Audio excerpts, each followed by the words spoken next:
So as much as Hegseth insists that this is a short-term limited war with clearly defined objectives, it appears to be the exact opposite. There are no clearly defined objectives, and a $200 billion request plus thousands more troops to the region does not scream limited war. In fact, when Hegseth was asked about when this war might end, well, here's what he said. How close would you say we are towards achieving the president's objectives, and what is the end game of the operation without divulging any sensitive battle plans? Well, we wouldn't want to set a definitive time frame on that, but as we've said, we're on plan. So we're looking at those metrics very closely, relaying that to the president and the national security team, but feel confident that as, again, we're more stand in means we're over the top, even further in. And we have even more of an exact sense of what we're striking and why, and even more dynamically. And it will be at the president's choosing, ultimately, where we say, hey, we've achieved what we need to on behalf of the American people to ensure our security. So no time set on that, but we're very much on track. That was a lot of words without offering any clear objectives or even a remote sense of a timeline. But trust me, according to Pete Hegseth, we're on track. And actually, he doesn't even know what that track looks like because only Trump can decide when it's over. So there's that. But pretty please, don't call it a quagmire. Definitely don't call it a quagmire. Meanwhile, Trump himself continues to suggest that this whole thing is pretty much wrapped up anyway. It's going to be over with pretty soon.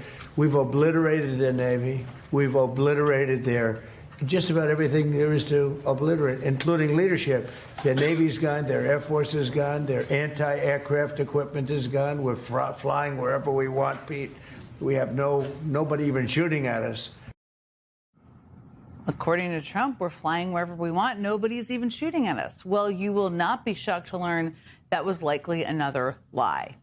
Because just hours before Trump made those comments, CNN reported that a U.S. F-35 fighter jet was forced to make an emergency landing after being struck by what is believed to be Iranian fire.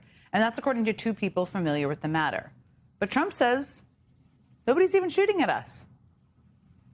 Look, it's obvious that this war is not going the way that Trump and his administration wanted to. Every day we get more evidence and more tacit admissions that they are losing control. I mean, the oil situation alone is so out of control that Trump has already lifted sanctions on Russian oil, even as we get more and more reports that Russia is helping Iran target U.S. assets. And today, Trump's Treasury Secretary said they are even considering lifting sanctions on, wait for it, Iran. Ending sanctions on Iranian oil to keep prices, in their view, from skyrocketing further while we are at war with Iran. So to recap there, in just the past week, we've gone from no mercy for Iran to actually easing up on Iran in an attempt to clean up the mess Trump is making of the global economy. Things have gotten so bad that Republican loyalists in Congress are now actively trying to prevent administration officials from being questioned about the war in a public hearing. Here's how Senator Tim Kaine describes it. In a classified hearing, Chris asked the Senate Foreign Relations Committee Chair Jim Risch the following. When are we going to have a public hearing about this war? When? And Senator Risch said the following.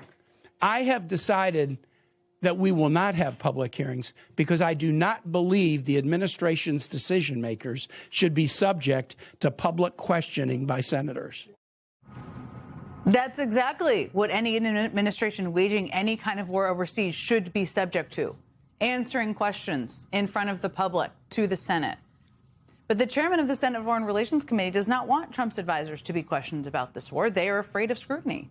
And they have good reason to be.